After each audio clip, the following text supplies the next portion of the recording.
hear it, so let her tell it. People on the streets say Sabrina speaks. Tune into the show, she will let you know. Tell all your friends and family.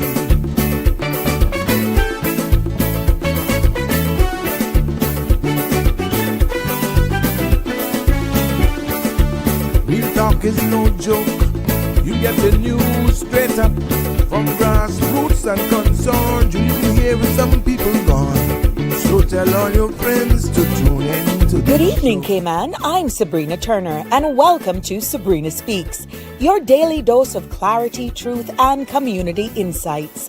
Every weekday from 5 to 6:30 p.m., we're tackling the issues that affect you, from national headlines to grassroots concerns. Whether you're in traffic or winding down your day, this is your chance to hear it straight and speak your truth. So buckle up, Cayman. We're not holding back. This is the show. We gotta let you know. Now we got to go.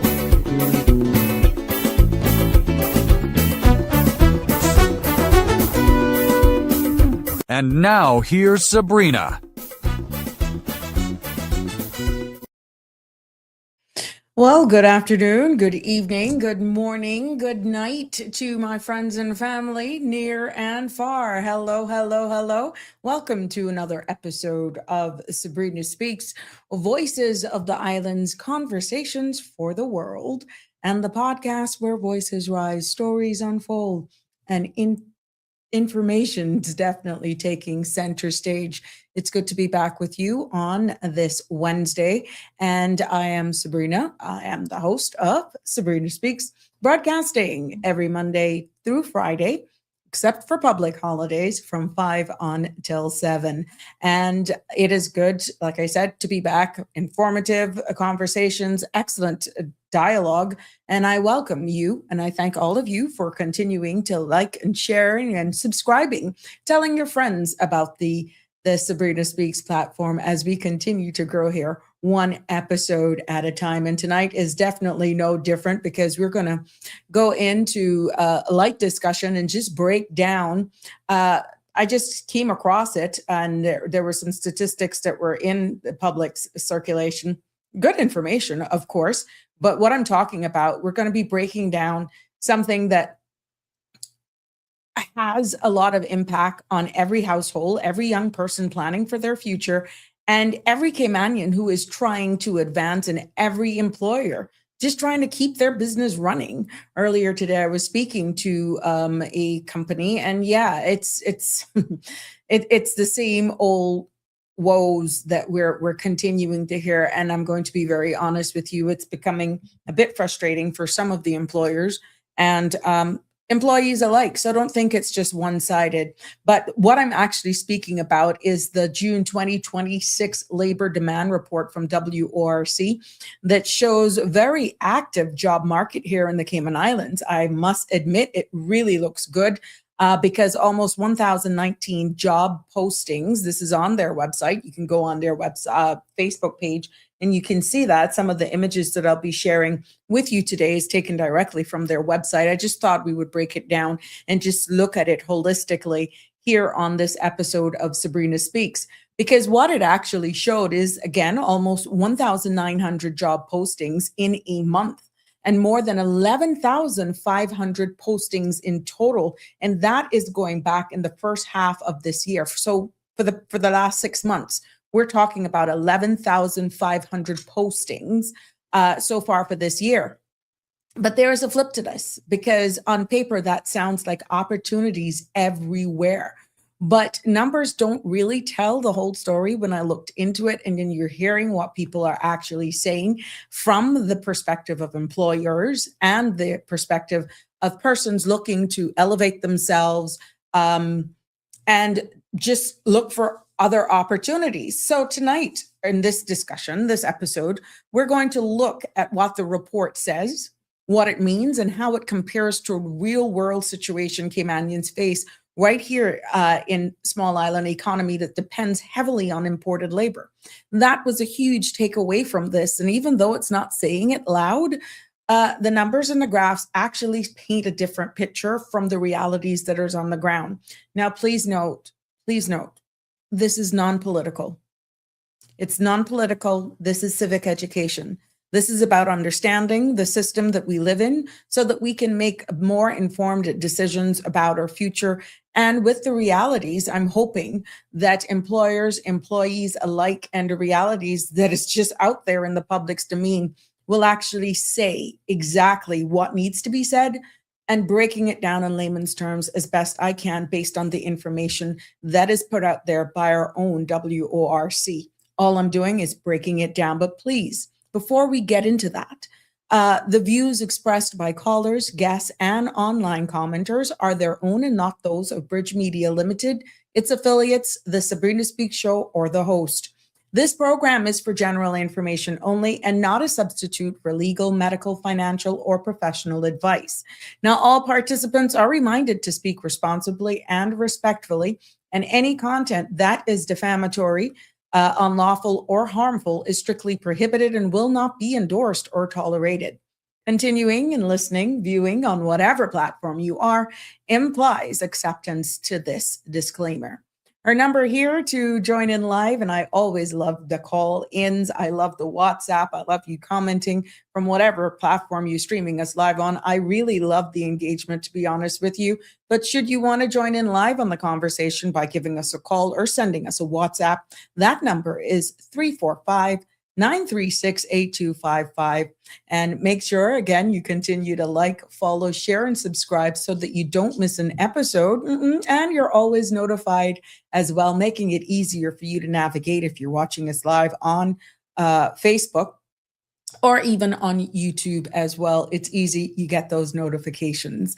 So there you have it. And I'm hoping that you'll stick around or definitely tell your friends, hey, Sabrina is live and she's getting into some reports and what those figures really means for us, hoping that we could give a full and total picture. And there are some questions that needs to be asked that can complete this entire cycle. But you know how we do it here, because we like the structure, I like the format, and based on your feedback, I'm getting you like it too. Let's take a look at what's happening with the weather, because OMG, allergies have been triggered. And even though we look like we got a little break, I don't think that's going to be for long. But I leave it to the experts of the Cayman Islands National Weather Service. And for the record, I don't have the forecast yet for tomorrow, but I definitely can give you forecast that was available on their website for tonight. And let's go with what we have from them at the time we are going live. The synopsis is calling for a few isolated showers that are likely at times today as residual moisture nearby continues due to recently passed tropical wave, which is moving into the Bay of Honduras.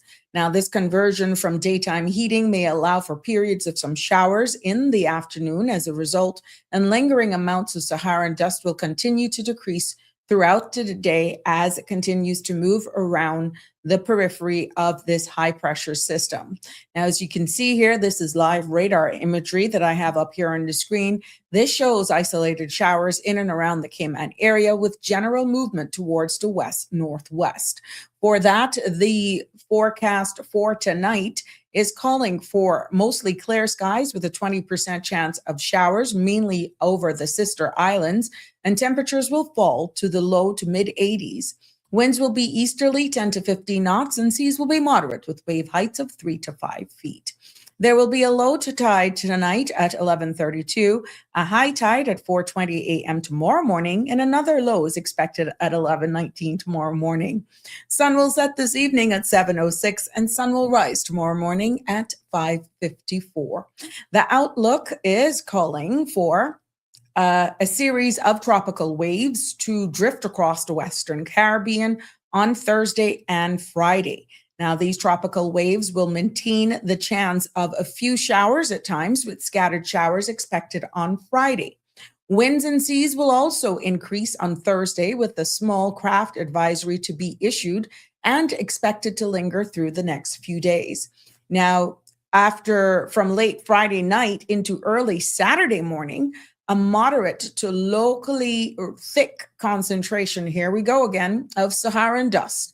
Once again, will move into the Western Caribbean that will be bringing hazy and drier conditions. And because of that, our local meteorologist will be putting a dust alert is likely to be issued on Friday night. We will definitely keep you posted on that. And I found myself just going crazy yesterday. I think a couple of you picked it up. Yeah, it was bad yesterday for me. At one point last night, I even lost my voice, and it's still a little croaky. I think this is what's going on outside with the dust. So yeah, I am going to, like many of you, be taking precaution in the next couple of days, because that next plume, as I'm seeing on other media channels as well, is forecasted to be very thick coming into the weekend. But we know we're going to keep it locked to local media sources here for the latest updates. And definitely we will be keeping you abreast with all of those developments as they become available to us here as well. But good afternoon. Welcome, welcome one and all. It's good to be back with you on this Wednesday. Yeah, we have a short week here. And I know a lot of you have gone already on vacation, summer vacation, and some of you are planning your time off. I'm going to arrange some time too with Sandra so that we don't go missing both at the same time. But yeah, I was thinking about that today. With the exception of public holidays, and I think for Christmas, that's the only time that I took off in a year. Balance. Life is all about balance. So yeah, I intend to take just a couple days. Don't worry, I won't be that long. But I'm going to arrange so that two of us is not MIA for the same time. Definitely not. So yeah, look out for that. I'll give you ample notice for that as well as we continue to just navigate life. Yeah. But I know a lot of you are traveling, and it's good. I know that you're tuning in even after the fact. And I appreciate that. And thank you for the messages as well. And the feedback that I'm getting, clarity and questions. And I'm here for it. So thank you so much. Let's take a look at what's making the news headlines this evening on Sabrina Speaks before getting into the substantive discussion. And we see our content creators in Bloom are sending us beautiful pictures for today, by the way. And so we get the content creators in Bloom and content creators in food, and we got a content creator in scenery. So they all come in at different times. But once we get them, we definitely share them with you. And words of encouragement as well. We expect and we look forward to those every evening. Let's take a look at news, get straight into it. Local news this evening, we see, yes, a new chapter has begun for the Cayman Islands Civil Service. In a special ceremony today in Cabinet, Honorable Gloria McPhail-Nixon took her oath of office and was formally sworn in as Deputy Governor and head of the Civil Service. With decades of experience and a record of dedicated public service, she steps into this historic role committed to strengthening the foundations of excellence across government. As the first woman to hold the office, her appointment marks a significant milestone and an inspiration for future generation of women leaders. The Department of e-Government is encouraging residents to include the Cayman Islands identification card, My eID, in their hurricane season preparations. Now, officials says secure government-issued identification can help ensure quick access to emergency services, shelters, and recovery assistance across all three islands. My eID also allows cardholders to update personal details online through My Info. From July 1st, eligibility for the My eID has expanded to all permanent residents, whether or not they hold the right to work, and to eligible spouses, civil partners, and dependents of Caymanians and permanent residents. Now, the phased rollout continues as the government advances to secure national identity programs supporting future digital services. Applicants may now book enrollment on appointments online, and you have all of the QR code there and all of the information if you want to get it. I had an entire segment on that. I did it very early when it was only for Caymanian status holders, And I must tell you, the process was actually very easy. So it's been extended now to other persons. I can assure you, you want to make sure you jump in on this because the demand is definitely going to go up. Other local news, and as reported by CMR, CMR is reporting that 2 people have been arrested and an unlicensed firearm recovered during a police operation in Northside on Sunday, July 5th.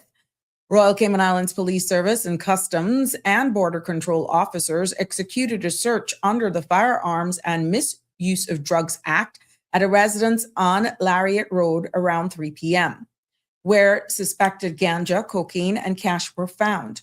Now, a 33-year-old man and a 36-year-old woman were arrested on suspicion of drug offenses. Officers later searched nearby properties and vehicles, recovering more suspected ganja and a firearm. All items were seized and the investigation remains ongoing. Other local news here this evening, and we see where Customs and Border Control has introduced a new assisted traveler consent form to strengthen protections for minors entering the Cayman Islands.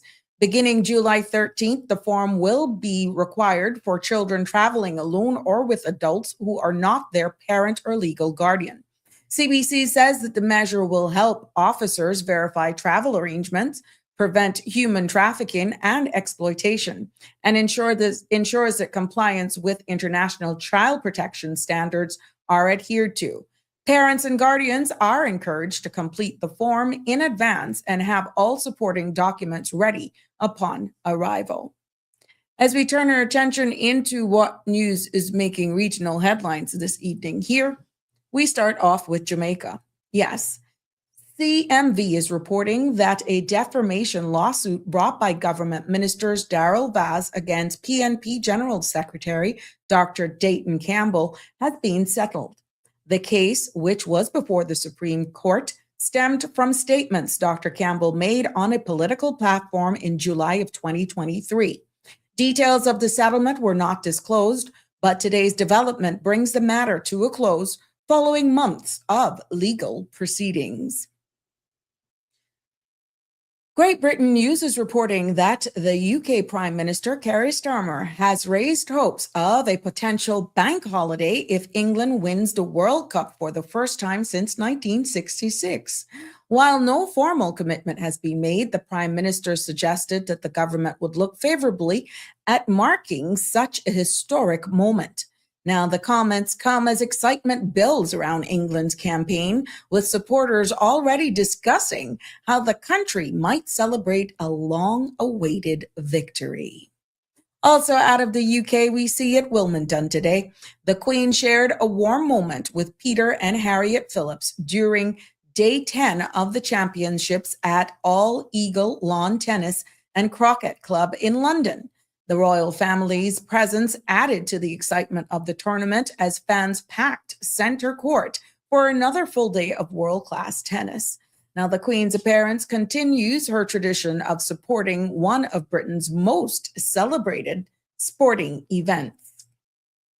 We see where Gulf News reports that Egypt has filed a formal complaint with FIFA following its 3-2 World Cup loss to Argentina.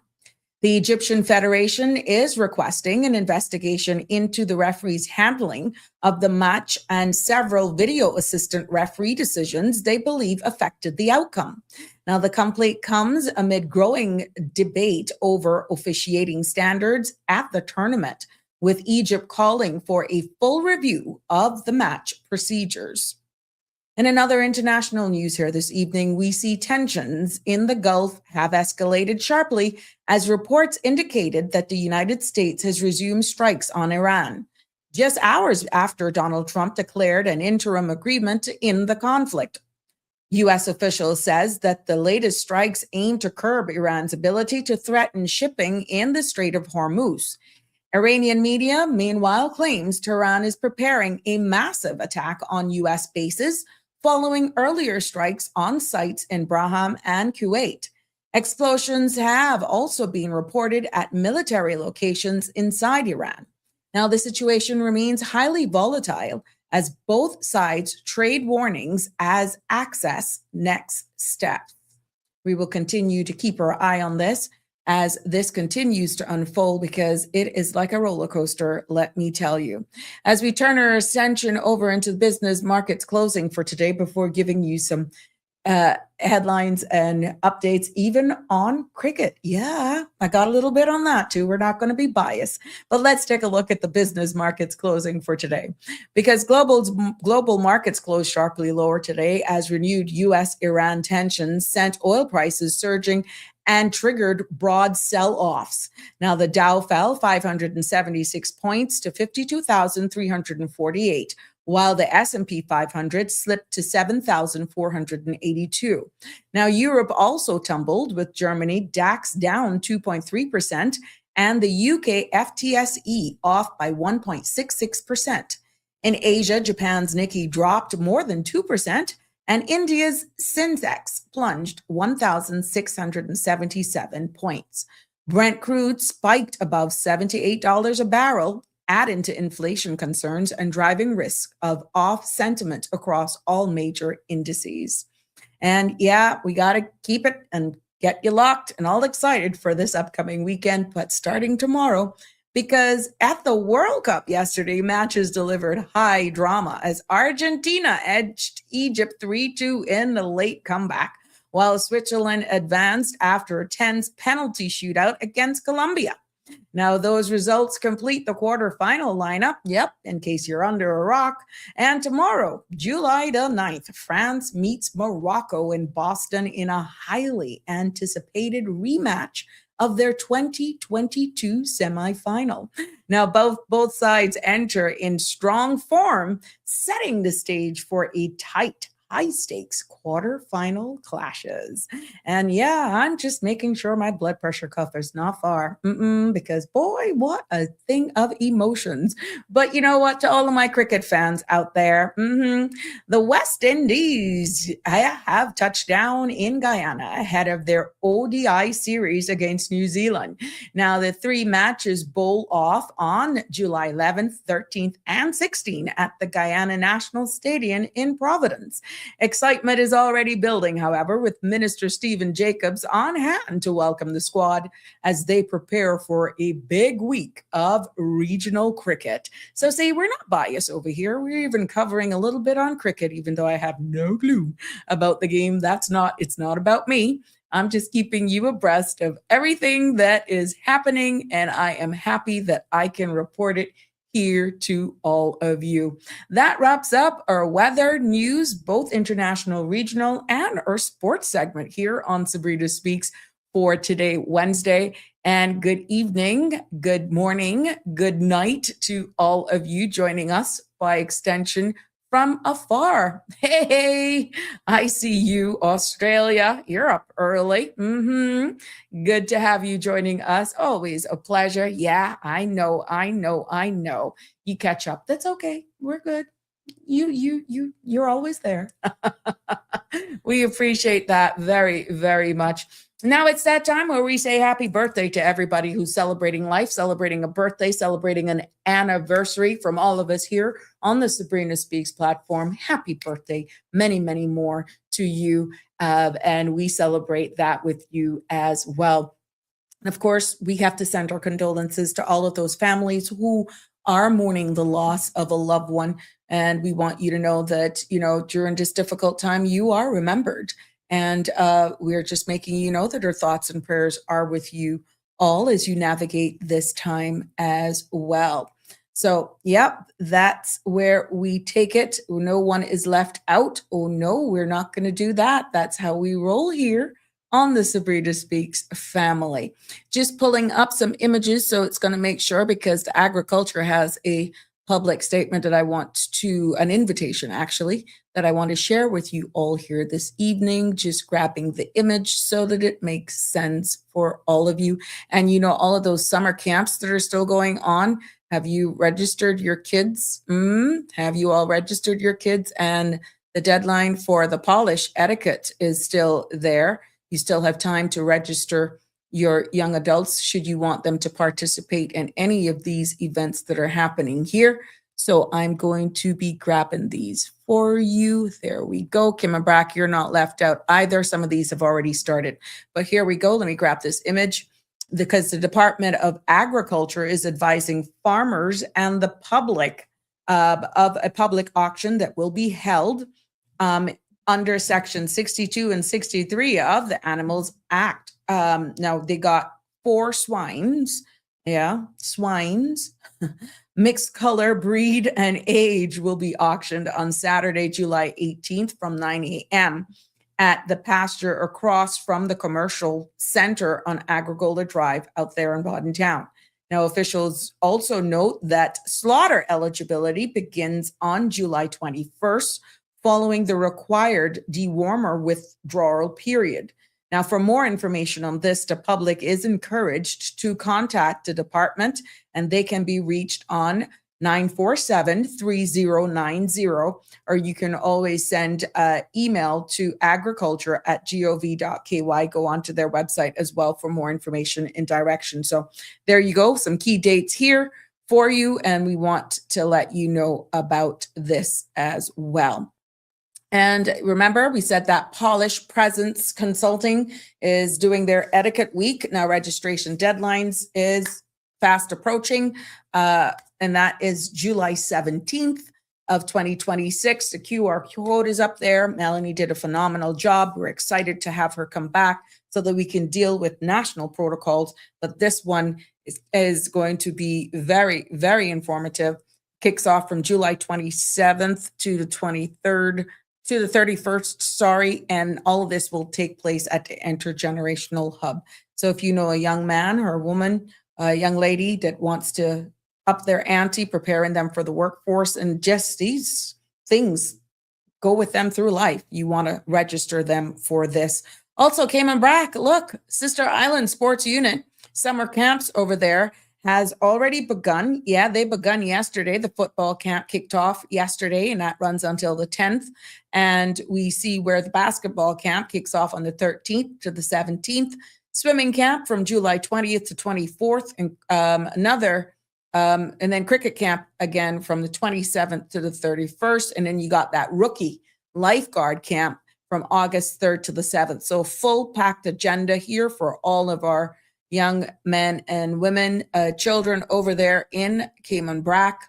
And you can see it here for yourself where these are going to be taking place between the Cayman Brack Sports Complex, the Layman Scott High School Court for the basketball, the Cayman Brack Sports Complex for the cricket.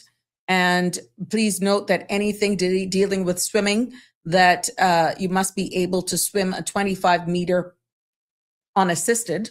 And that is the same goes for the rookie lifeguard camp. So you don't want anybody attending these camps if they can't swim, okay? So this is there, we have it there for the Brack, and we know what's happening here on Cayman with this huge, huge summer camp that kicked off here and runs straight to August. Yeah. So good evening, everyone. Welcome, welcome. Connie Bonnie's in the house. How you doing today, my love? It's so good. Buenas. I see you starring. You went pick up your gift. I see you starring on A.L. Thompson's. Girl, I see you. I see you. And you sharing with us your beautiful flower today, your orchid. Thank you. My content creator in bloom shares with us her beautiful orchids for today. And here's another one she shared with us for today as well. Girl, beautiful, beautiful, beautiful. Yep. Appreciate it. Love you lots. And enjoy your gift. Yeah. First Lady Paisley, good evening to you as well. Good to have you here with us. Donnie is in the house. Miss Green Valley Nursery, open from 7 until 4, Monday to Saturday. They're closed on Sundays, is also here. You ask me where I see it. A.L. Thompson's got you big up on Facebook. When you just posing, you get with your gift. You think I didn't see you? Oh, yeah. Donnie is sharing that beautiful orchid with us for today. This and many more items like this, I'm quite sure he's available over there at Green Valley Nursery, 7 to 4, Monday to Friday in Lower Valley. You can't miss it. You can't miss this. Beautiful.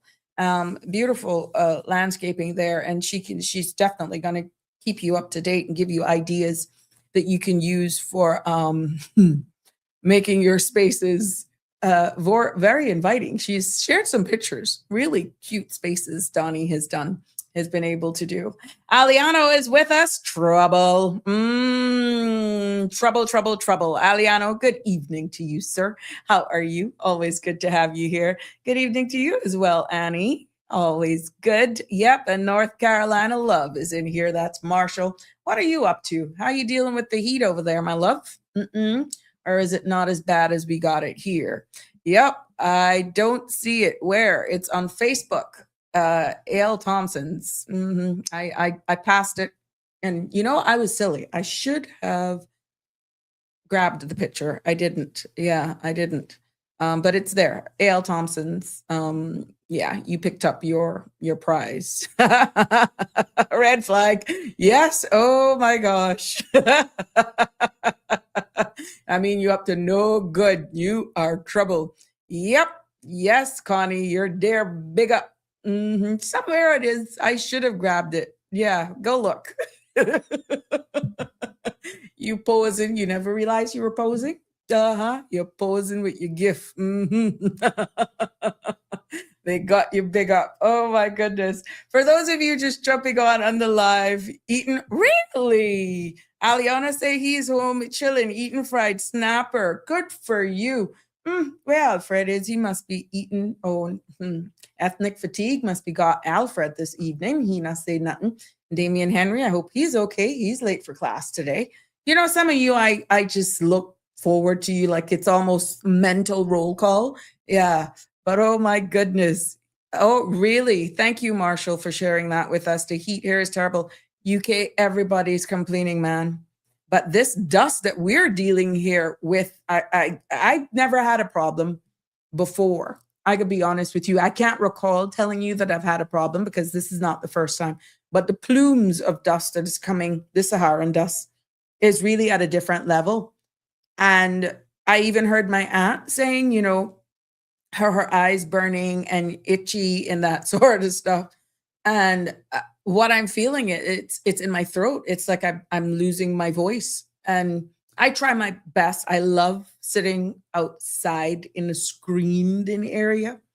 And I don't even do that now because I realize that it impacts me. And you don't even realize it. You're thinking something is in your eye.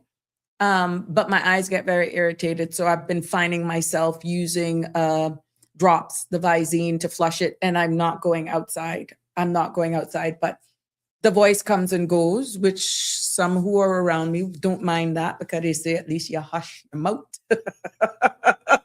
I'm just trouble, period. Anyhow, you think I give you all trouble here? You need to check around me. Those who really know me, I just give trouble. So when I lose my voice, everybody's like, yes. 24, 48 hours. Yes. All love, though. All love. Donna, how you doing, my friend? Thank you. And same to you and the family. You and the Davis and my twins and Winston and all the grandbabies. Everybody, when you're going out again, tell them to be careful out there because these weather. So, yeah, I know he likes the water. But yeah, and we love him too. So please give my love to everybody there on that little stretch. But this evening on Sabrina Speaks, we're going to be breaking down, as I said, for those of you just jumping on the live, we're going to be breaking down some information here, hoping that it'll bring serious value to a discussion that is timely, but puts a clear understanding. And I want to applaud. First of all, let me be clear. I want to applaud by year, June. Yeah, by year. I'm just making sure I grab my images here. I just want to applaud WORC for putting out this information, first of all. And for a little context is the only reason why I brought up the conversation, because we're hearing people talk. Thank you. We're hearing people speak of the situations that we have at hand here at home. And when reports like this come out, it's important for us to avail ourselves, go research it and all that sort of stuff and put it into context, which is what inspired this discussion today. I know a lot of you may say, oh my God, she's coming again. I'm only breaking down what information is out here in the public's domain, making sure that we can understand it and explain it. And you know what? If you're spending 2 hours with me every evening, I appreciate you, and we can make well of it as we continue to grow and explain here. He is oh, who woke the bear? Oh God, he's awoken. Yep. But yes, what I'm talking about is looking at the Jones Labor Demand Report in clear and simple terms. I'm going to be as simple or as layman as I can put it with breaking this down based on what my take back is from this report and examining the numbers that is placed out there and what it really means for us as Cayman and Caymanians, employers and employees, job seekers, and that sort of stuff. Because as I said at the intro, you are, where are your orchids for today, Alfred? Going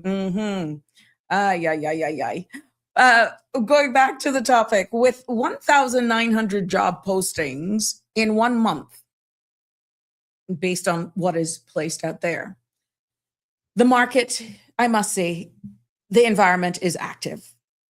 But when the most advertised and the highest paying roles that we're seeing based on the data and the flyers, what I love with them is they placed the flyers there, the graphs and all that sort of stuff to make it make sense.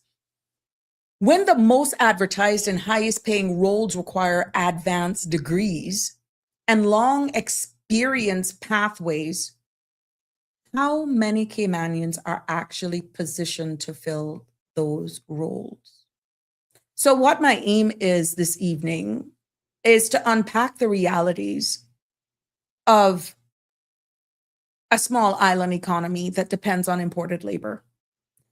My aim is to also show or explain the gaps between the demand and Caymanian supply and the missing labor metrics that truly show Caymanians are what they're doing in, I see it, in the workforce. I will repeat, this is non-political, non-political. This is civic education. And all I'm doing, as I said, all I'm doing is, well, you've been, I don't know where you're getting this food from, but boy. I'm just putting it into perspective for all of you. And I invite you to stick and stay with me. And I appreciate you joining me. And before we get into that, so that we won't be distracted, let's share Alfred's orchid for today. He's content creation in food. What that is now? Tell me what that is. Tell me what that is. My orchids are late today. Oh my goodness. Thank you for sharing that with us. Thank you for sharing that. Oh, butter chicken. Okay, it's butter chicken with naan and white rice. And oh, those vegetables look delish. I hope you ate the vegetables now. I hope you ate the vegetables. See, we got all kind of content creators here. Oh my goodness. But thank you, Alfred. Damian Henry, I hope you're good. Oh, good. And he reported he ate them all, every last bite. Thank you, my love. Thank you, my love. 345-936 if you want to join in on this. But let me just present some of the stats that I have here that's placed out into the domain, public's domain. I will grab some of these graphs here, and I got to make sure that they flow so that you see it for yourself, right? Here we go. Yeah, there we go. So please pardon me, because you know how it goes when you're trying to do a presentation and you produce. Okay, what the WORC report is saying pretty much, and I want to break down the numbers for you as they have put it out here into the public's domain, okay? Here's one.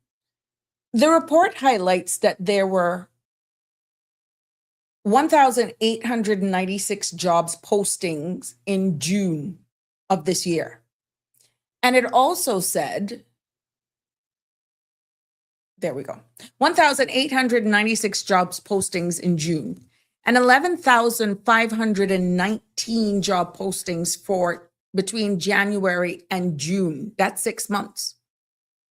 99% of all of these postings were in the private sector. And most advertised occupations that they saw as well were lawyers, supply and distribution managers, and guess what? Mathematicians. Yeah. They also declared that these were the occupations, the industry, and all of that sort of stuff. And what we are going to share here with you, so that it all makes sense, is that some of the highest paying positions or occupations were that of lawyers, which represented or has an annual of like 119,000. Supply distribution managers that showed 187,000, and mathematicians that can go like 176,000. So what we see based on the data that was here is that Cayman's job market is very busy. And we're seeing that employers are actively looking for people. But the type of jobs being advertised matters more than the number. And what we're showing, or what it's really showing, is that of these roles, right, we are seeing where these roles require advanced degrees, specialized training, years on top of years of experience, and professional certifications along with them, right? And this is not a list of entry-level jobs, what this is actually saying, you know. No, it's not. It's not entry-level jobs. This is a list of highly specialized, high-skilled positions. Now, when you look at that in its entirety, right?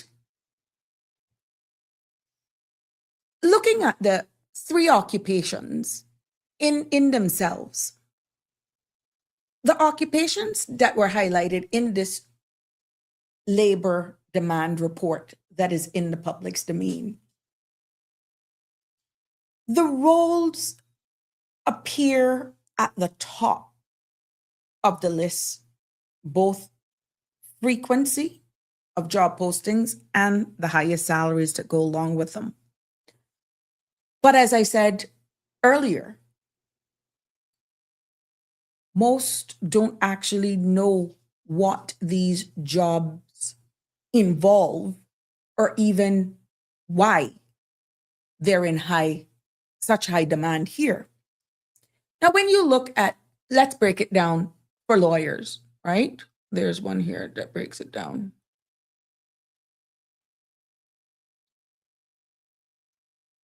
There's one here that things for lawyers. When you look at what they're asking for attorneys, hold on, just bear with me. Yes. When you look at some of these for lawyers, in the legal field, we've heard Mr. Samamber speak about it. Lawyers are the backbone right here of the Cayman, of our very own Cayman's financial and corporate sectors, right? And what they actually do in their roles is that they advise businesses on legal matters, draft contracts, handle regulatory compliance, and they represent clients also in disputes. Here in Cayman, most legal work is tied to international finance. Remember, we're a financial jurisdiction, right? And that includes mergers, acquisitions, investment funds, trust, and even corporate restructuring. So in these roles identified as lawyers with that type of salary coming in, right? Those roles require years of university education, professional certification as well, and specialized experience. Just because here in Cayman, most of the legal work is tied to international finance. But Cayman's financial industry is also global and complex. So the demand for lawyers is consistently high. And that is because becoming a lawyer takes 6 to 10 years. And Cayman's small population simply cannot produce enough graduates to meet that demand. That's not the only industry, though. When you look then at the other areas that was pointed out in this, we have a area, supply distribution and related managers, right? Now, these managers oversee how goods move from suppliers to warehouse, stores, and customers, and they make sure that products arrive on time and that they're in good condition. Also at the right cost. You got your merchandiser and that sort of stuff, right? Here at home, where almost everything is imported, logistics is critical part of just day-to-day life here.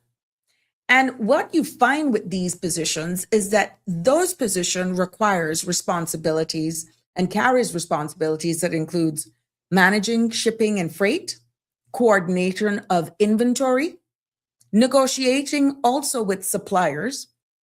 And we will even see some of these very same position means that they're also solving delivery delays, quick on the feet, understanding logistics, not only locally, but overseas. And in addition to that, overseeing warehouse and retail items. Sounds easy enough, you think? These job titles, as cited in this report, of senior logistic roles requires 10 to 15 years of experience in large operations. And the data shows that Cayman's logistics sector, again, is small. So Caymanians have fewer opportunities to gain that depth of experience, which is why demand remains high.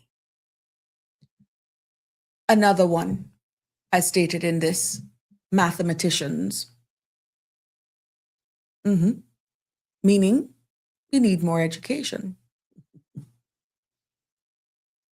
Mathematicians use, in that job title in itself, they use math to analyze information, build models, and even help and assist businesses make decisions.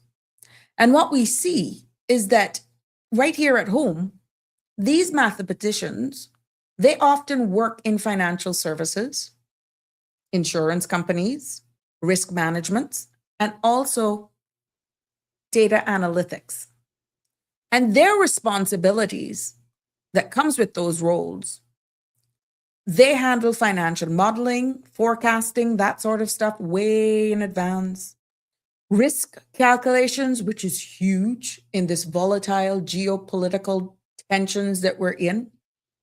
Logistical movements, blocking of the Straits of Hormuz, how that could impact on a business, even financial guidance and that sort of stuff.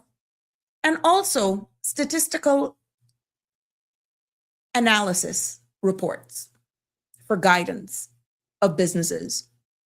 Actuarial supports as well is a part of that job function. And data-driven decision tools, they must be versed. This is like almost like the brain power of a person with those type of capabilities. That's what they have to bring to the table. And what we see with those roles, trust me, this will all make sense. With these roles, they require degrees in math, statistics, actuarial sciences, and or data science as well. what we notice here in our very own education pipeline, and it's proven, we produce very few graduates in these fields each year, which is why, again, the demand is high. And if you look at those salaries are strong. Okay?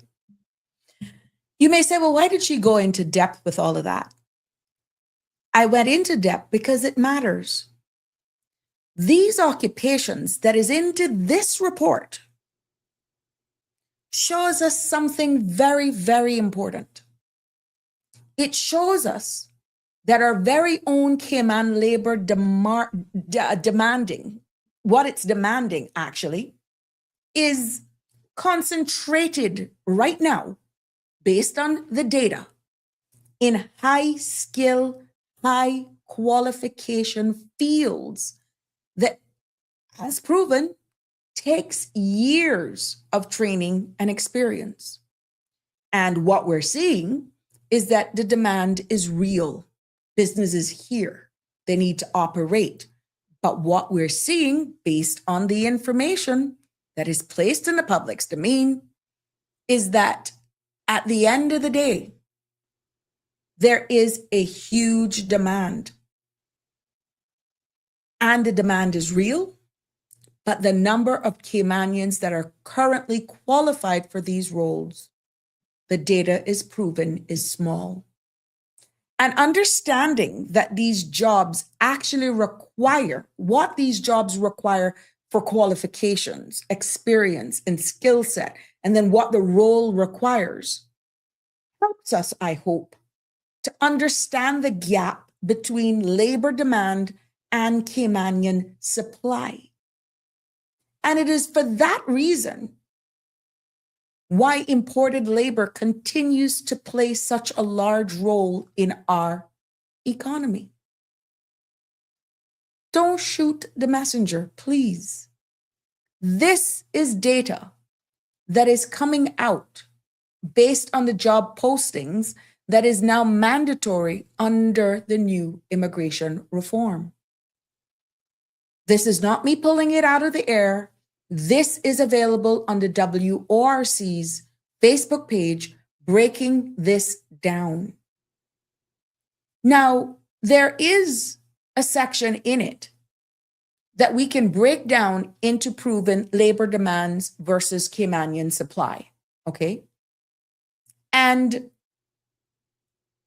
we have roughly 30,000 average, 30,000 Caymanians total. Only a small percentage studied law, studied math, the mathematics at that level, trained in supply chain management, and have 10 to 15 years of senior management experience. So again, when the report shows demand for these roles, it doesn't automatically mean Caymanians can fill them.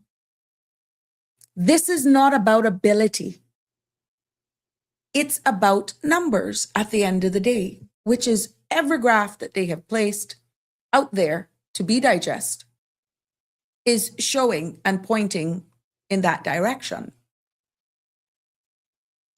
When you look then at the pace in which our economy is growing, what we see based on these numbers is that the economy is growing faster than Caymanians can be trained. Yeah. You can expand a business for 6 months, but it takes 6 to 10 years to produce a lawyer. It takes 8 to 12 months to produce a senior manager. And it takes 6 to 10 years to produce a mathematician or an analyst, that would be able to move and occupy some of these positions at the pace in which we're seeing the demand in our employment environment. The economy has no time to waste or wait for jurisdictions to play catch up. And the economy is proven to move very quickly. And this is why, my friends, human development takes time, but you must also have it on the top of an agenda that you want to be active and able to grow, create an environment, create access to tertiary education, more opportunities, even in adult, that is easier achievable. And without human development or pathways to make that actually a reality, these numbers will always be at the height that it is. We can look at the imported labor structure, and that is a structural thing within our employment market, right? This is not optional. No, employment labor is structural. It is not something that you can, oh, I'll do it, I won't do it. No, it's not an option. We see this problem in other small island development states. You have heard me talk about this over and over here. It's just the realities of small island development states, or small population, or high economic activity, high labor demand, and limited local supply that is available. So imported labor is not a choice. As hard as that may be to digest, it's a fact. It is a built-in reality for our economic model that we're not going to be able to get away from. And we get a better understanding as to why, with all of these numbers, without additional context, will speak why you feel as though you're outnumbered. All of these beautiful pay scales that are up there, when you look at the reality on the ground, without these qualifications, then really, what are the numbers actually saying? 𝗵𝗲'𝗵𝗵 is weighing in this evening. So who's at fault? Other than essential services, why would you choose to have a business in the Cayman Islands population of 30,000 natives? What do they expect to find here? I'm just being realistic, and I'm happy that you are. But the data is out there. Go on Facebook, go on WORC. The link is there as well. You can read the full report for yourself. Exactly. I have said, 𝗵𝗲'𝗵𝗵, the environment and other members of government has said, we have created a service-based economy. We make our money based on what services we provide. In order for us to provide those services, you need the right people holding the right skill sets in order for that to actually make it make sense. We are a service-based economy. Now, whether or not we're at a crossroads where you want to change that because we have seen where we're growing faster or people are feeling left out, our numbers are what our numbers are, then you look at really, we have to play catch up. We got to do better with our education. We got to do better with creating access to tertiary studies, refresher courses, or access to courses that you can do and give people a chance. How long? How long can you wait? I've given the timelines. And what you see is that there is an understanding of the imbalance. We got to understand the imbalance, because when 99% of the job postings are in the private sector, not me, what this report is saying, 99% of the job postings are in the private sector, and most require advanced qualification. The labor market naturally fills with imported workers. And that, unfortunately, creates several realities that we were having the conversations We see it, we feel it, we understand it. But are we coming to grips with that reality? Let me share some of those realities with you. Thank you for that, Miss Dorothy. Live happy also weighs in. If they don't have time to wait, why come here to conduct certain types of businesses? They're asking too much for these small islands. It belittles us. The report is there. Are we going to stop incorporations? Are we going to stop limited liabilities? Are we going to slow down these big financial companies from expanding their global reach then, because we got to wait for us to play catch up of probably 2 generations of people that our system have left us behind? I'm just dropping those questions. What are we asking for, Live Happy? What is the right balance? Do we just draw the brakes? Let me just go through some of the unfortunate realities. Caymanians then find ourselves competing in a market where they're not the majority. Imported labor then fills majority of these roles, as we're seeing, and you're feeling it, especially the senior ones. And Caymanians often end up underemployed, stuck in entry-level roles, often overlooked for promotions. How much times have we heard that, even out of the civil service? But let's stick to the data. And Caymanians often end up competing with applicants from countries with millions of graduates. Another reality is that work permit renewals become the norm. Let me break that down. Even when Caymanians apply, employers often renew permits because the role requires experience Caymanians haven't been given the chance to gain. The company then prefers continuity. They have built relationships and they know what they got. They don't know what they're going to get. And yes, now with the 2-year hold on anybody who has an approved work permit, that's 2 years. A Caymanian ain't going to fill that job. Yeah. And then what they find is that the Caymanian applicants is just not ready.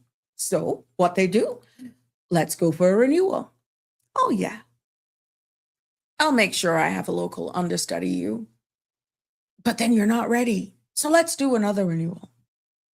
Caymanian gets frustrated. I can't deal with this anymore. I'm just being pressured by this expatriate, whatever. And I'm not going to last. Boom. Caymanian leaves. By design, or the environment becomes so toxic that the person that they were aspiring to take over from then up with another renewal. Let's continue with the other realities. We see high-paying roles rarely go to Caymanians. We see that. Not because Caymanians lack the ability, as I said earlier, but because the pipeline is just too small. The training time is too long, and the demand is high. And the competition, what we're seeing, is global. Yes. And when you understand work permit renewals patterns here at home, I think it would all make sense, because that, my friends, is a delicate balance. Because these work permit renewals determines who stays in a job, who gets promoted, and whether Caymanians can enter or advance in certain fields. But what we're seeing here, the public rarely sees how these patterns actually work. And I'm hoping that by the time we break this down this evening, that will give a better understanding. Because although the data that is presented is very good, there are a lot of things that would paint a better and brighter, bigger picture of the realities that is happening on the ground. Because we see a lot of employers for the renewal retaining continuity over changing for, let's say, a local, a permanent resident holder, spouse of a Caymanian. And the number one reason permits are renewed is just because of that, continuity. The obvious habit based on these numbers that are out here is that employers obvious to prefer to keep persons who already know the job, may know the clients, the system, and already have gotten familiarized with the workflow. And even when our own locals, Caymanians, apply, companies would often choose stability over transition. Now, one will say, what do you mean stability? You can't block me from working. I bet you they can block a work permit for 2 years. At least they got 2 years stability. So why would you want to choose a PR holder, a Caymanian, over somebody that you know they got locked in for 2 years?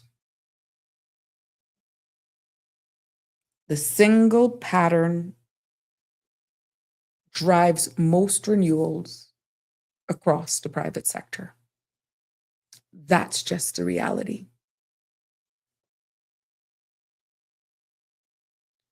When you get those decisions for Caymanians applying for jobs and saying, look, we know you've been understudying Joe, Jane, Esmeralda, whoever, but you're not ready yet. Those not ready decisions. Many Caymanians have come back out feeling so deflated from interviews. Some have attended interviews that they never even knew they attended because the communications go into WORC saying this person was interviewed but never made the cut. And the poor persons didn't even know that they were shortlisted or interviewed because they never received a call. But it fills the space and it checks a box. But hold on. For those who actually get the interview, not ready yet, those decisions.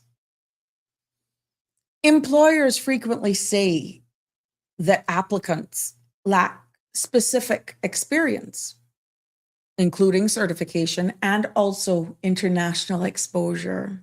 That's the big one. And then Caymanians is closed, but still not selected. And guess what happens? The work permit is renewed. Because the individual is not ready. A little bit more time. And this, my friends, is creating a cycle where Caymanians then are almost not ready, or what we're seeing, but never chosen. And then you have the other section where you have this high skill fields with long training paths. And what I'm talking about, law, accounting, logistics, IT. You got these fields, right? These data analysts. These fields require years of training, as I alluded to earlier. And right here, the talent pipeline, again, is small. So what we find is that employers then will often renew these work permits, still focusing on the work permit renewal cycle, because Caymanians are still studying or still gaining experience. And guess what happens then? That leads to multi-year renewal cycles. Interns, they love them. But how much years is it going to take for them to come back? They intern here, they intern there, they do a summer here, they come home for Christmas. Yeah. But at the end of the day, work still needs to be continued, right? And during that cycle, renewals continue. You got the other area where internal promotion chains. Yep. Aliano says, I remember job hunting in 2005 to 2006. And let me tell you, see what I'm telling you? These are real stories from real people. I'm only sharing with you the data that is out here. When expatriate employees are promoted internally, what we're seeing, or let's say work permit holders, their previous roles is often filled by another. We have heard you guys say, even with the rollover, they bring them back. And companies want to maintain their internal structure. So what they do, they promote staff who are often recommended by someone that is abroad. And because of those relationships, right, this creates renewal cascades across departments. A lot of you have witnessed this, but are fearful of speaking because you're trying to protect your job. We understand that. But this is a harsh reality. And those numbers are saying something is actually making it all make sense.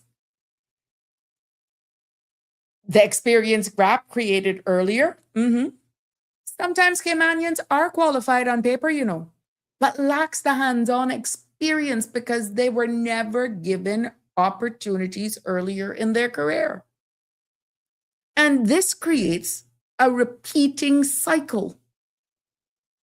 Caymanians applies, employers say needs more experience, permit is renewed, Caymanians still can't gain experience, permit is renewed again. And this is one of the most persistent structural issues that we're facing. Yeah. You guys know that I'm not lying. You know that I'm telling the truth. Andrew, how you doing? Good to have you on with us this evening. We need to have more young students understudying in certain sectors of the workforce. A special body assigned to review before any work permits are provided. Otherwise, there will never be any Caymanian filling those posts. Caymanians keep hearing the same record playing. Sorry, you're not ready yet. Not enough experience. Very unfair. Beautiful lady is beautiful. Beautiful lies, ugly truth is weighing in this evening. Cayman on a whole was not ready and is not ready to move away from a service-based economy. Some of these business should not be allowed. It seems like the business control the government. That's a comment. I'm just reading it. Let me continue, because that statement is profound and all of the feedback here is profound. And I'm glad you're following, but I'm telling you, I'm just presenting. Go on Facebook, look at workforce opportunities and residency, and you will see the post right there with a lot of these charts that I had there on display for yourself. You go and you read the report. I'm only breaking it down in layman's terms, and you can be the guest of what I'm trying to say to connect the dots, okay? We also see where there's high pressure, high turnover roles, still looking at the reasons to justify renewals. And industries with these high demanding schedules like hospitality, retail management, logistics, constructions, often renew permits because expatriate workers accept, listen to this, they accept the long hours and the high pressure that comes with those roles. And guess what? Employers, let's be honest, if you've ever been an employer, employers fear turnover and choose renewal for stability. This is not pointing fingers saying every Caymanian has an issue, every Caymanian this. No, this is just the reality of the environment that equals high pressure, high turnover roles. Yeah. Speaking about the roles. And then you look then at the whole global recruitment, their preference for global recruitment. Some companies prefer hiring from abroad just because they can select from a larger talent pools with specialized backgrounds. And again, we see where we're constantly evolving. New things are coming on the market. Let's say if I'm in Europe or I'm in Asia right now, the latest trends are coming out that may not be on the Western side. Of course, I'm going to look more attractive when it comes to, let's say, strategy, logistic, political science, that sort of stuff, because of what maybe you're in the region. Horrible example, maybe, but what you get what I'm saying. If I'm where, okay, let's stick it with AI tools. Understanding where digital is going and AI tools and learning and mastering AI, ain't no place better than Hong Kong and China. Now, if I spent, let's say, 2 or 3 years over there as an expat, What makes you think? And I can demonstrate this is what I can bring to your business that, hey, this is not even really settling in the Western Hemisphere yet, but I got heads up on it and I'm originally from this region. So I want to come back and this is what I can bring to your organization. I bet my last dollar I would be the one to get the job. It doesn't matter. They're not worried about this is somebody coming back off of a 5-year scholarship, yada, yada, yada. I can assure you that employer is going to choose. And this is where the delicate dance comes in and the reality of preference from global recruitment.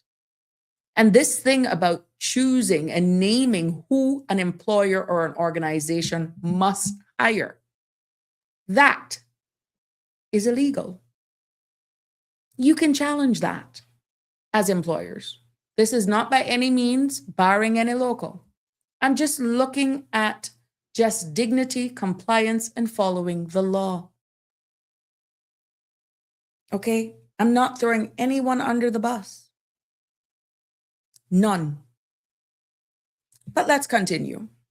Andrew weighs in here and says, the sad reality is AI is going to take away 75% of these positions. We mentioned that. How are we preparing the next generation? We have seen and we have discussed this in great detail.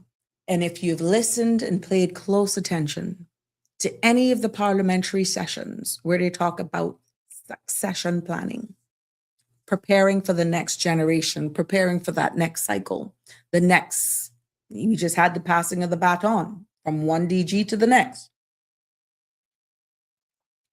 Many companies do not build Caymanian succession plans early enough. Bottom line, guilty. Guilty, guilty, guilty. And I'm quite sure if you would have the real conversations, even with our civil service, they will tell you, we really could have done a little better job. From legislations to policy and all that sort of stuff. But we're just looking at this broad, including the private sector. By the time a senior role becomes vacant, going back to private sector, you rarely find any Caymanian has been trained or mentored to step in. Rarely. Rare.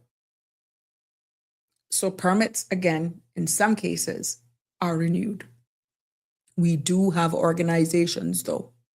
We do have organizations here where Caymanians are in top positions. And one of those organizations that, boom, comes to mind straight off the bat is CUC. Say what you want about them, with what they're with the rates. Oh, everybody's blowing a gasket with these light bills. But I was very impressed at how I see them, climbing. And also water authority, which that is statutory authority. But let's go private. I stand to be corrected. What comes to the forefront of my mind right now is CUC. Please, there could be other accounting firms, law firms that can show you, I'm just what comes to the top of my mind and what I see based on attending events. Congratulations, CUC. We can see that happening in there. So you obviously got some succession planning going on. And what is good is that I'm seeing Caymanians take those roles. That speaks a lot about an organization. We also look at the whole economic growth outpacing Caymanian training. We say, the world ain't waiting on nobody. All of these regulations and stuff, freedom of information and FATCA and making sure we're this and we're that, because we're a financial jurisdiction, we're high risk and all of this. Look, the growth outpacing Caymanian training, period, that's a reality. And we're seeing Cayman's economy continues to grow at a pace that many of us are saying, like what 𝗵𝗆 is saying, it's at what point do we say stop, slow down? But is that realistic? Could we survive? if you say slow down, stop for the reason in which we're having this conversation today. The pace in which our economy is growing, especially in the financial services that we largely depend on income from, and also logistics. The data is proving it. But Caymanians cannot be trained at the same speed in which we're seeing our economy is growing. And it's because of that, we're seeing that demand rises and Caymanians' supply stays small. So here we go again. Permits are renewed to keep the economy running. This is not just based on the funds they can get from the work permits, but you keep the economy running when persons are filling the roles with the required qualifications, skill set at the pace in which is needed. You got to fill it somehow, right? Beautiful lies and ugly truth. It looked like its stamp and go for business license. The government past and possible present seem to do not have the wand of control to say, hey, we are not going to benefit from this right now. I don't know. But what we are seeing, though, beautiful lies, ugly truth, is that they are trying to create an environment for Caymanians that creates some sort of innovation, entrepreneurship opportunities. But here we go again. That now we're seeing is being exploited because some are taking that good graces and using it for convenience and bringing in family members, not having work for them, or becoming what you could call brokers. And it's almost like a form of work trafficking, human trafficking, almost. This is what's happening. Unintended consequences, but a good principle behind it at the end of the day. And this is why DCI were on Sandra's show, speaking about how they're going to be beefing up the enforcement arm. And I'm hoping in very short order that we would have the pleasure of having them on here to really look at exactly what the future looks like for DCI. And they're excited for all the great things that are happening in there. And the enforcement arm is really where it needs to be beefed up. So I'm hoping that they're funded adequately so that they can give their staff, especially the enforcement arm, the training, equipment, and processes, including systems that can deliver at pace so that we don't see an exploitation of the very same trade and business that were put in there to help create entrepreneurial opportunities, right? So that's what we're seeing. We also see where roles with low Caymanian interest. This is not limited here, for the record. Some roles attract fewer Caymanians applicants due to the long hours, physical demands, and lower starting salaries, bottom line. And when no Caymanian applies, renewals become automatic, even though what I'm understanding is that a lot of those positions right now are actually saying they're the ones that are being felt as though they're being going through the ringer, and the big companies are being rubber stamped once you're a big company. But the mom and pops are the ones who are having to pull everything left, right, and center out to try and justify that you legitimately need this gardener, this laborer, legitimately, because you got the contracts to prove it. But yet you're having to go through hoops and hurdles and to prove it, while the big boys that your numbers are proving is demanding it, gets a rubber stamper. You're only as strong as your weakest link, and everyone in the industry plays a role. But the big picture is here, my dear. Work permit renewals on their own are not just paperwork. What they have demonstrated based on the data that is out here is that work permit renewals they shape who stays in the job, who gains the experience, who becomes seniors, who leads departments, and who earns the highest salaries at the end of the day, and eventually transition to PR. That's the reality.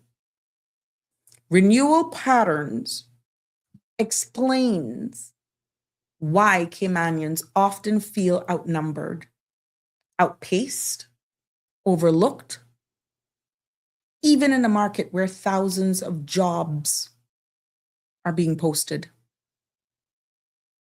Yeah. And understanding this pattern, these cycles, is key, is essential for understanding our very own labor reality. But there are structural consequences from this, because at the end of the day, what happens when you find, as we find ourselves as a jurisdiction, that we must import labor to sustain the economy? That is a truth.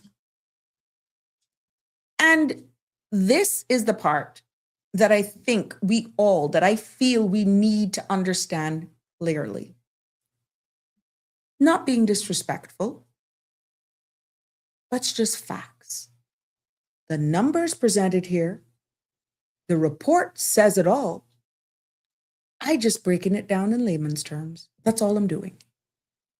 Because what we're seeing here is that our very own economy grows, but the local population has not grown with it.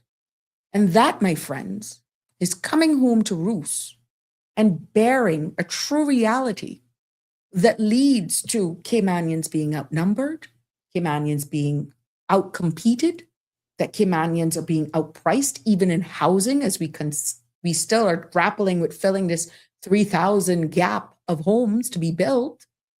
And that leads to Caymanians being outpaced in promotions. We also see where our culture and social pressures are increasing. We hear the callers talking about the loud music, respecting the flag, what you should do when our national hero dies. And I got some clarity on that as well. I think that question was asked on the Sandra show, and it was brought up here yesterday. It's a matter of discretion. You would hope that these private places honors that. Hey, how much are we going to dilute who we are when it comes to respect of lowering our flag when a hero passes on? Yeah. So that's an impact on culture and social pressures that we can see being increased by these harsh realities. And when the majority of the workforce is foreign, not Caymanian, Cayman identity feels diluted.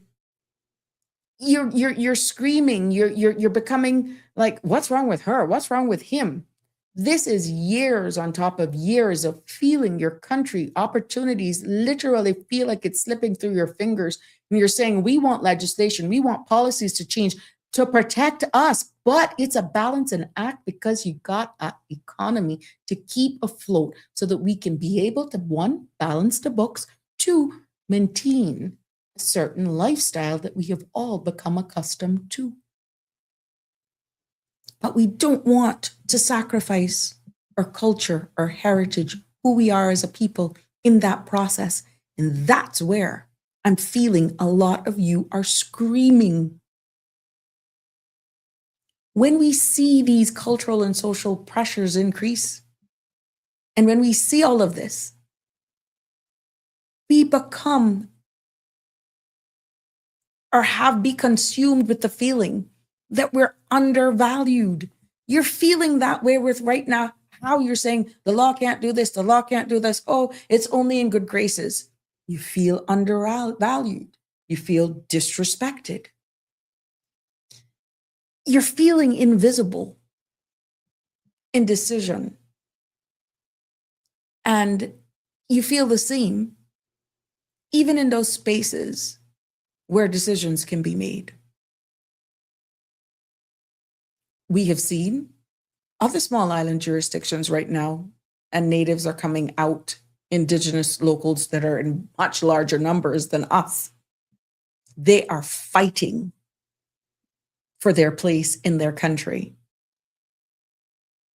But what we are seeing is when a country like ours becomes dependent on imported labor, that dependency, my friends, as you can see here with these numbers, oh yeah,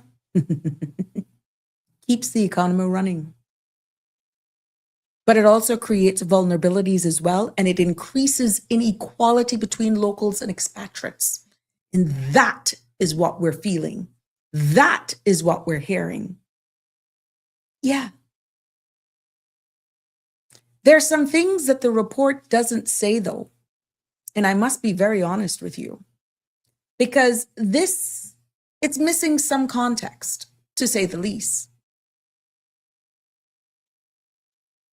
The report is missing some context, to say the least. Let me just grab these 3 messages, and then I'll tell you what could be included to give a more wholesome, not criticizing, because I said they did a very good job, but we're just putting it into reality if we had some more information. Alejandro is saying, good evening. As our politician, it shouldn't be allowed to grow artificially because of the need of imported labor. Are we desperate as a country to reach these numbers to be globally acceptable? Excellent question. Excellent question. I just feel that, not answering on behalf of the government, but I like that, but weighing in based on the statistics that is here, and it is on the WORC Facebook page, I feel that we have created that environment, certain threshold, a certain income bracket, certain quality and standard of life, safety, beauty, everything where we're geographically located. We have created the perfect environment.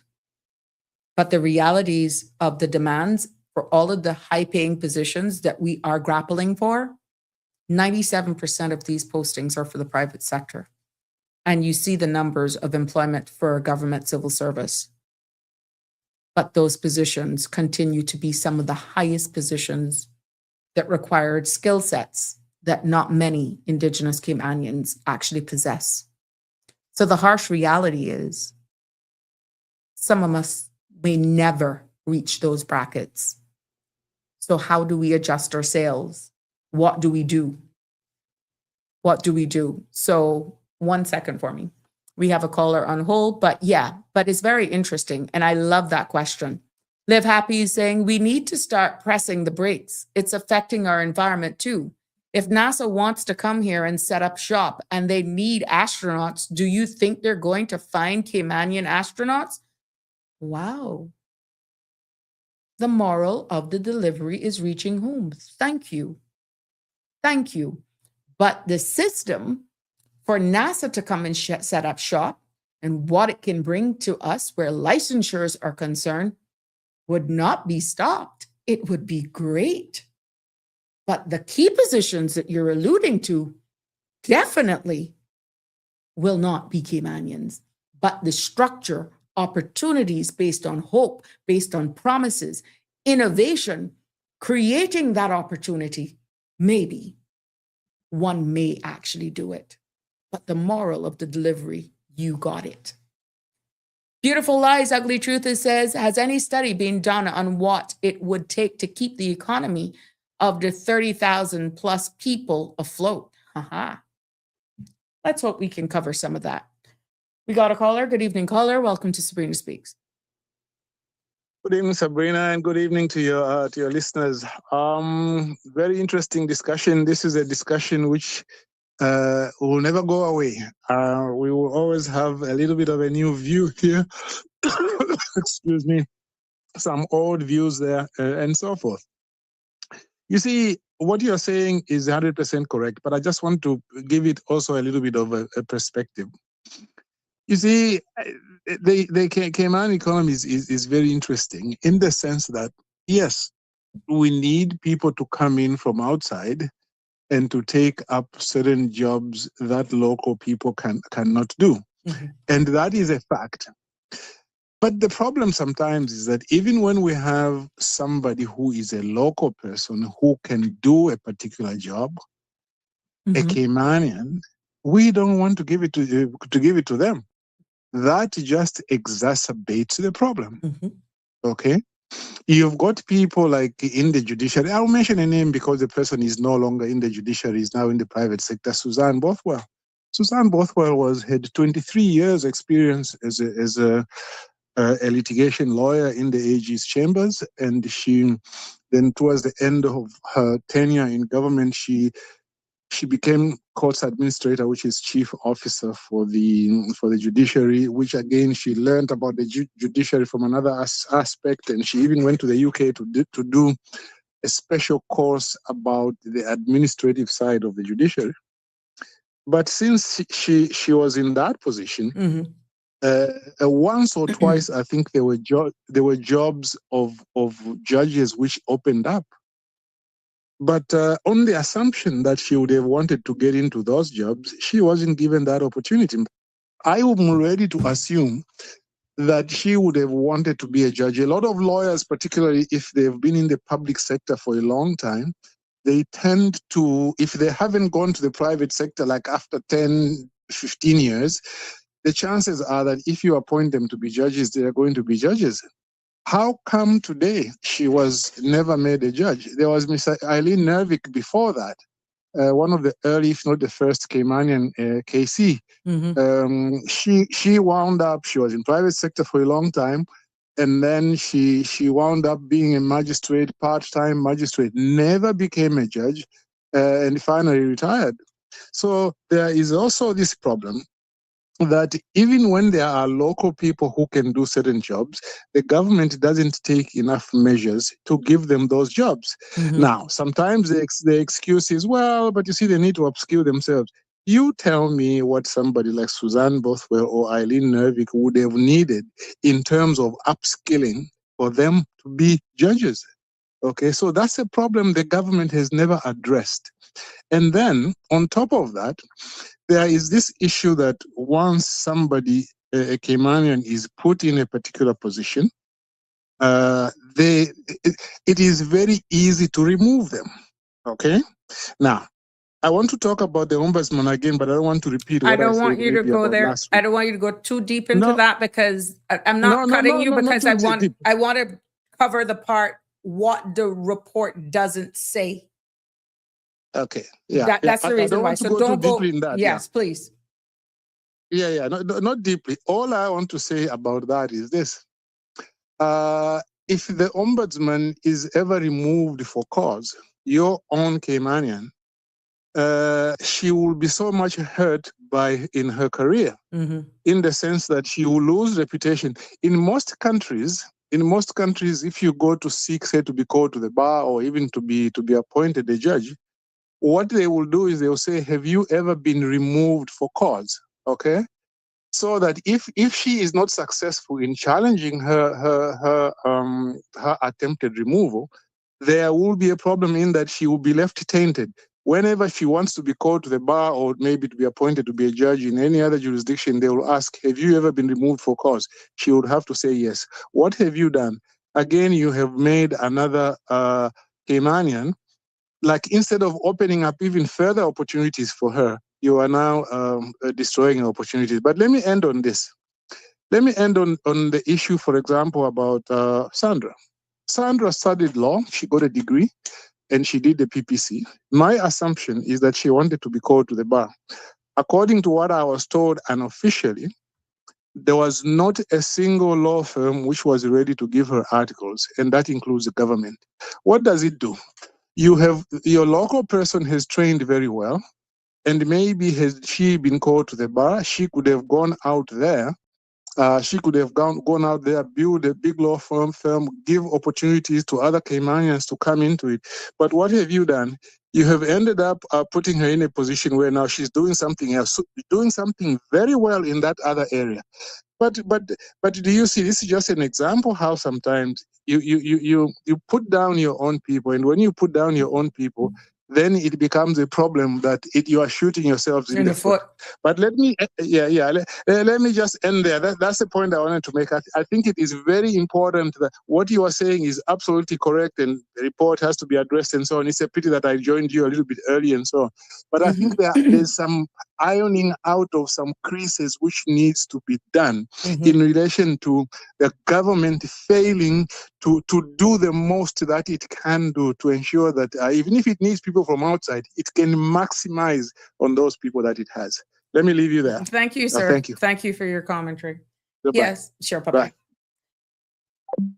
Yes, there is merit, a lot of merit to what he's saying, and which is why I applaud them for putting this metrics out there. But it also is bringing a reality to exactly the market that we're in, the environment that we're in. Andrew Wade, and just as that caller was saying, is that his comment is the question that we all have to ask ourselves is, what price are we paying for progress? Is our social fabric deteriorating faster than it's improving with creating more jobs for imported labor? We have forgotten we are an island, not Manhattan, New York City. What people came here for was our people and our culture, island-style living and food, heritage of the Cayman Islands. Alejandro continues to weigh in and comments that those work permit holders, if no connection with Caymanian, should never qualify unless in legitimate in love / marriage through good recommendation, government agent marriage officer. But there are some metrics that is missing from this. And if you've noticed, while that caller was on, I posted this up here. And this was significant because look at this, what this graph is saying, this flyer, this post. What this is saying is job postings required by the level of education that was pointed out in the data for June of 2026. And it says 18% required a certificate, diploma, some college or university.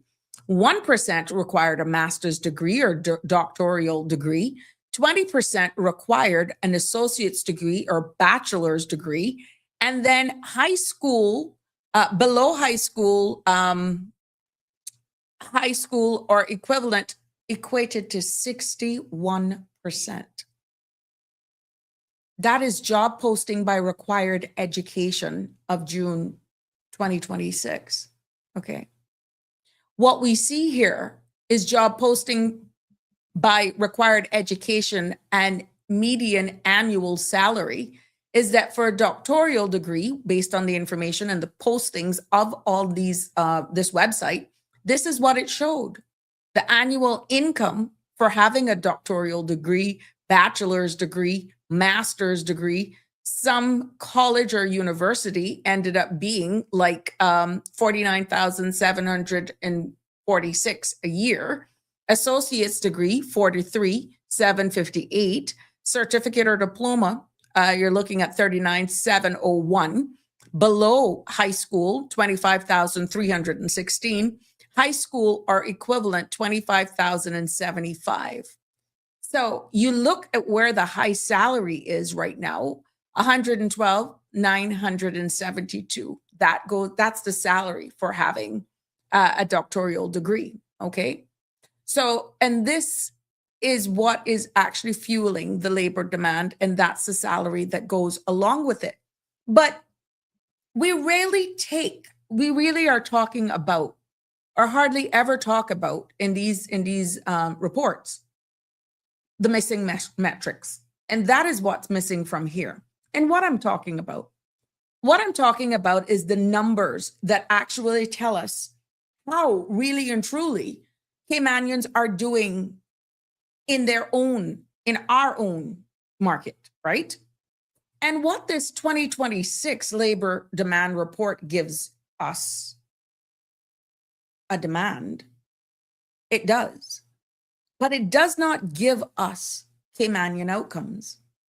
That's one of the things that I picked up on immediately.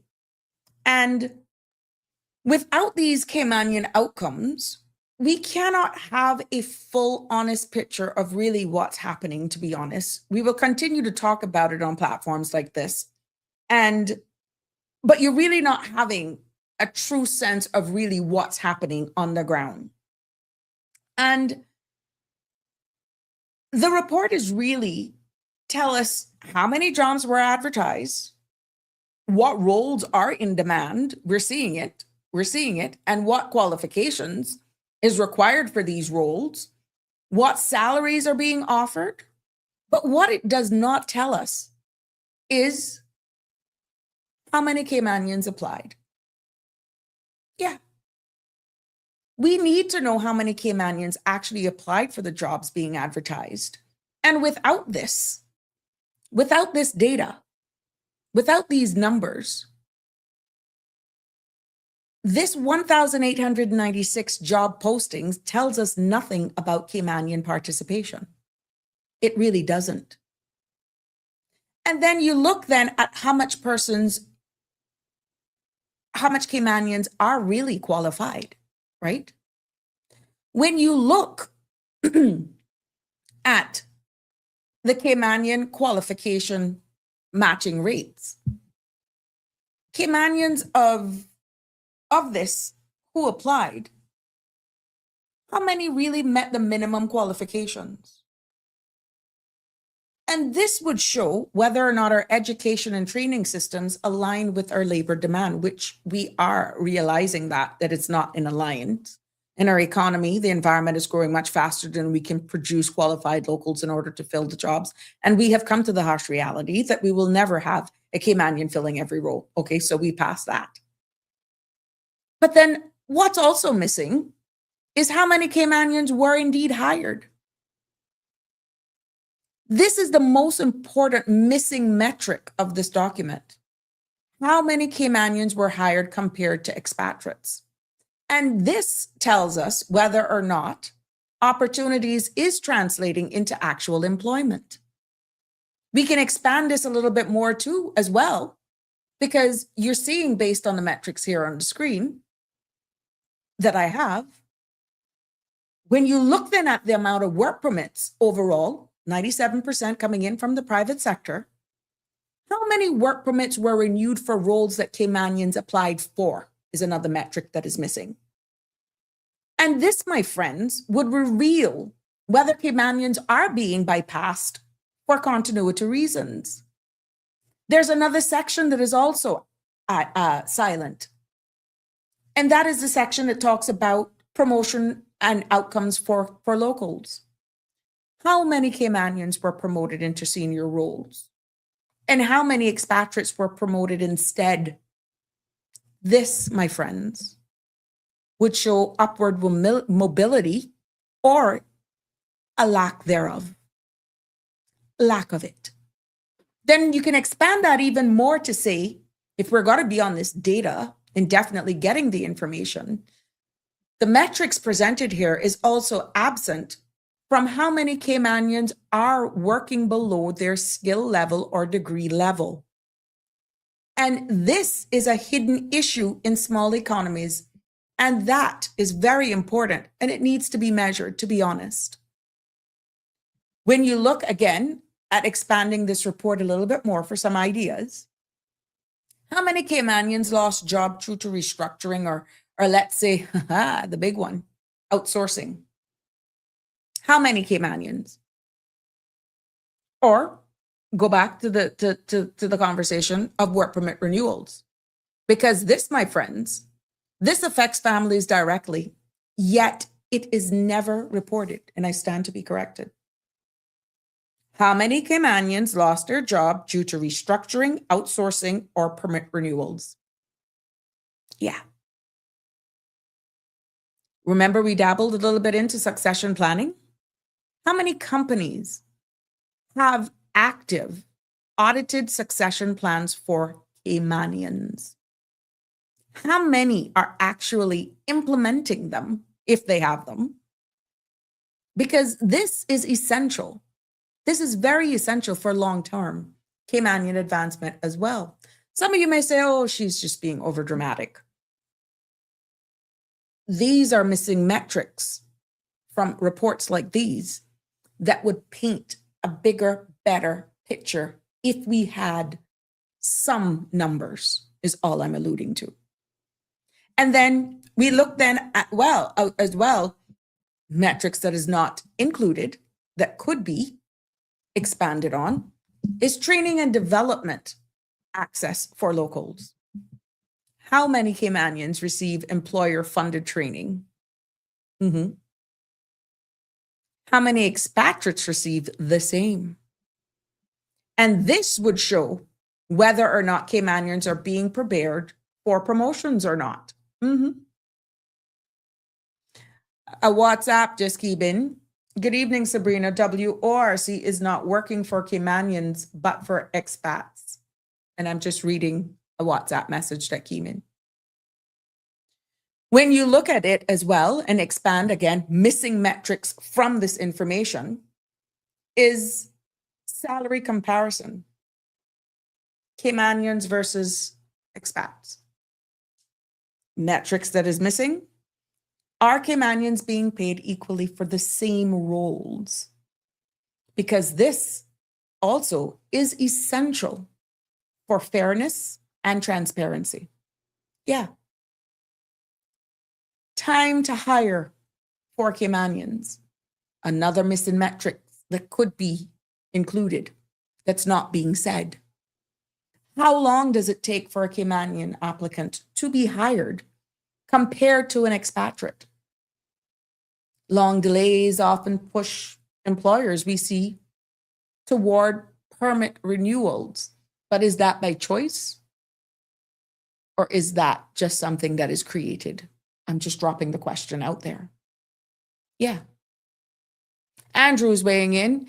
It's happening right before us, and some of us see what is happening. Beautiful lies, ugly truth, and how much is willing to train on the job? Excellent questions, guys. I love it. Andrew saying a single person needs to earn $50,000 to $60,000 a year to afford a comfortable standard of living. This income can only come from private sector or specialized areas like banking, trust companies, and certain areas in government. What would be interesting is to know the breakdown of how many skilled labor work permits we have. See, you're asking for additional metrics that could be included. It actually paints a picture at the end of the day, you know. Live Happy says they don't care about Caymanians. They would say that's the government's responsibility. They are just here to make money. After all, it's a business. Denver, where have you been? You've been circling the world? Restructuring Caymanians first. And yes, missing metrics, so no proper accountability. Expats gets training from Caymanians who get a higher pay and later made redundant. Alejandro continues to weigh in this evening. WORC has only categorized Caymanians at the same category as foreigners, and that's non-discriminatory. And he says, where is Caymanian employment programs only for generations Caymanians, especially graduates? I think you're saying generational Caymanians. Yeah. So at the end of the day, there are some missing metrics that would paint a bigger picture. And we can expand that even into how many Caymanians are currently in fields that are driving labor demand, law, logistics, mathematics, financial services, and even senior management. Because this information, these metrics, if we were included, this shows whether Caymanians are present where opportunity is the strongest. But if it's not there, we don't know. Then there's also an extension of it where there's youth pipeline strength. That's another area. How many Caymanian students are studying for roles that are in demand right now? And this would predict or assist us in predicting, assist us in forecasting labor supply and long-term sustainability as well. At the end of the day, how many Caymanians follow the recruitment or the requirement, follow the requirements that is needed to consider Caymanians first? How many employers really follow that? And how many did not? We've heard some stories coming out, but people are scared to talk. This, as Denver alluded to, is essential for accountability. Another big missing piece of the metrics is Caymanian exit interview information. Why are Caymanians leaving certain jobs? This information, this data is critical for understanding workplace challenges. I mean, if they're leaving, might as well you be honest, right? But with a society this small, everyone has somebody somewhere, and the fear of somebody speaking to someone may block your opportunities in another organization. But without the data, we don't get a real sense or a true picture of really what's happening. The impact of imported labor on Caymanian opportunities is another missing metric. How does the size of the expatriate workforce affect promotions, hiring, salary levels, competition, and even workplace culture? This, my friends, is the core structural reality of a small island economy just like ours. And without these numbers, these missing metrics, the public sees opportunity, but not the full picture. But there is work that has started. I thank them for putting the numbers out there. Yeah, the numbers are there. But where do we go from here? Yeah, where do we go from here? Because read that document yourself is why the missing metrics puts it all in full perspective. But it looks as though opportunities are there, but not meeting the skill sets. And that's why we're feeling like we're fighting a losing battle. This is what the environment is applying. That's what the job postings are. And I love it. I love it. You're you're made a step in the right direction. But the missing metrics is vital. So we're halfway there, but there's still some work to do. So I don't want anybody to get up in their feelings saying, ungrateful, we put it out there, and now they're using it against us. No. You would be surprised how this helps you, because people get a better understanding of really what people are looking for in the workforce. And trust me, it gives you an opportunity to look in the mirror. Well, hey, if this is the demand out there, Sabrina, you ain't ready. Let me see if I can readjust my sails and probably try to do something on my own, because there's no way in hell, based on this data, that I'm going to stand a chance into that environment. And I'm only one. How much of these positions are being put up? The pace of our economy growing and people needing it. That's why we love platforms like this. Visionaries, entrepreneurs. Look at Sandra, what she's done with this. Yes, I have to keep using her as an example. She didn't wait for this metrics. She saw it early. Mr. 𝗶𝗏𝗄 shared that story. The woman didn't roll over and play dead, and she's creating opportunities for others. Who's going to be the next innovator to help themselves? Because you can see the environment that we're in right now. We're competing globally. And there is hope. There is hope. But time does not permit me. I will use just half hour tomorrow to just let you know some suggestions for the path forward. We can share those tomorrow, the first half of the Sabrina Speaks, as we continue to dissect and uncover this. Let's take the last couple of questions, because I'm going into a little bit overtime and I don't want to get in trouble. Denver is saying, Cayman Islands government is not properly trying to protect its people. Honorable Mr. Michael Miles is definitely working on it. Made a post today about 𝗵𝗆𝗆 protecting the Barbados people from companies exploiting money from the people. Our government must take advice and step up to the plate. Alejandro is saying Caymanians are the only product that we have to offer in this mixed economy, and they now want us no way are the people interested in these jobs and are gathered to import someone to take the job. Live Happy is saying, this is like a runaway train. We just can't leave the economy, let the economy grow like a weed out of control. Alejandro is for the final message. A lot of these jobs / new business are also undesirable to Caymanians, either from differences such as culture norms or religious differences.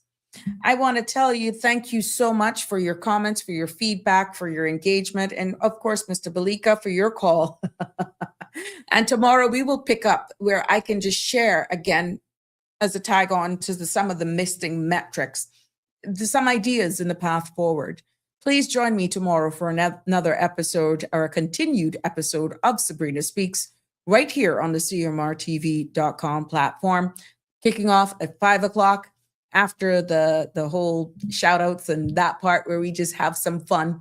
We get into it and we'll pick up right where we left off today. Please do have a good evening. Please be safe. And thank you for joining me. Good night. Stay safe. God bless. Love you lots. See you tomorrow. That's a wrap for today's edition of Sabrina Speaks. Thank you for tuning in and for being part of the conversation. Remember, the dialogue doesn't stop here. Stay engaged, stay informed, and most importantly, stay empowered. We'll be back tomorrow at 5 p.m., same time, same place, right here on CMR TV and radio, where your voice matters and your truth is heard. Until then, Cayman, take care of yourself and each other.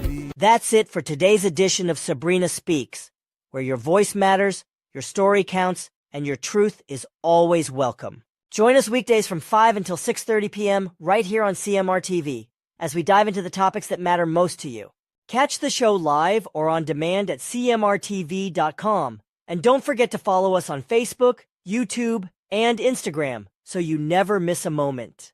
Until next time, stay informed, stay engaged, and always speak your truth.